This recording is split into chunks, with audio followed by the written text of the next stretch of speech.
আশা করি ভালো আছো। আজকে তোমাদের সাথে আমি একটা পনির রেসিপি শেয়ার করলাম। এমনি ঘরে বানাচ্ছিলাম, তাই ভাবলাম শেয়ার করে দিই। তো দেখো পনিরগুলো ছোটো ছোটো করে কেটে নিচ্ছি, কেটে রাখছি। এখন কড়ায় তেল দিয়ে দিচ্ছি। তেলটা গরম হয়ে গেছে। তখন ছোটো ছোটো করে কেটে রাখা পনিরগুলোতে আমি হলুদ আর নুন দিয়ে এগুলো দিয়ে দিব। হালকা ভেজে নেব এগুলো।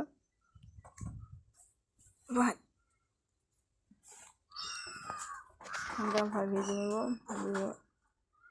বেশি ভাজবো না, বেশি ভাজলে ভালো হবে না, তো হালকা ভেজে নেবে। আর এদিকে পনিরগুলো তো খাইতে ভালো লাগে না, আমাদের এদিকে তো ভালো লাগে আমুলের পনির এসব। তো চলো আমার দেখায় ফুল বাগান। দেখো আমাদের এখানে সুন্দর সুন্দর ফুল ফুটছে, গাছটি ঘুরতে ছিল তাই ফুটছে। দেখো কত আরও আছে সামনে, ওই জায়গা নেই তার জন্য পিছনে আছে। এগুলো দেখো গোলাপ, এবং সবগুলো ফুটলে ভালো লাগে দেখতে, বাট বৃষ্টির জন্য ফুটে না। তো দেখো এখানে আমি মশলা কিছু রেডি করে নেব। পেঁয়াজ, আদা, লঙ্কা এগুলো সব কেটে তারপরে মশলা বানিয়ে নেব। 2টা টমাটোর দিয়ে দিব। এটা পনিরগুলো ভাজা বসে নামায় নিব। এখানে আমি ভাতও বসাই দিব।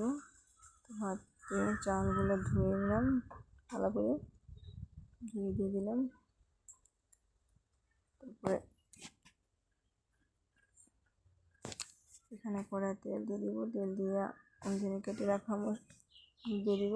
আদা, পেঁয়াজ, মরিচ অল্প ভাজা হয়ে গেলে তারপর দিয়ে দিব টমাটোগুলো। এগুলো ভাজি করে নেব। টমাটোগুলো দিয়ে দিব আমি। টমাটোগুলোর সাথে ভালো করে ভেজে নেব অল্প। চলো দেখি এখানে আমার ভাতও হয়ে গেছে কি জানি।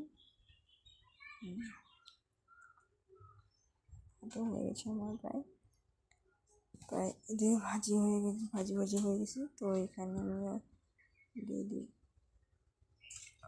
দিব এখানে অ্যাড করে দিব আমার গোটা জিরা। তোমাদের ইচ্ছা থাকলে গুঁড়ো জিরে দিতে পারো, ওটা মানে নিতে, তার জন্য মিক্স করে একসাথে দিলাম। ভালো করে ফ্রাই করে নেব।